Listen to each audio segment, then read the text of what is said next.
Araw-araw mong isulat ang rune symbol ni ito sa iyong kaliwang palad kung right-handed ka at sa kanang palad naman kung left-handed ka. Isusulat mo lamang ito gamit at pulang anang panlang panulat.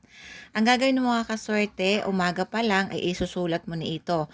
Habang sinusulat mo ito o ginuguhit mo ito gamit ang pulang panulat, kailangan iniisip mo si target mo na mahuhumaling ka sa akin. Imaginein mo yung kanyang mukha.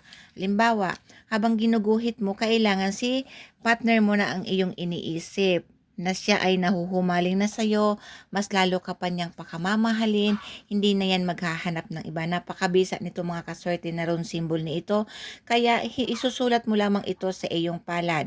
Halimbawa na isulat mo na sa iyong palad, ay ihipan mo lamang ng 3 beses para mag-activate ito. Hayaan mo lang ito dito sa iyong palad, kung sakali mabura, ay muli mong isulat. Maraming salamat, mag-iingat po tayo sa mga scammer.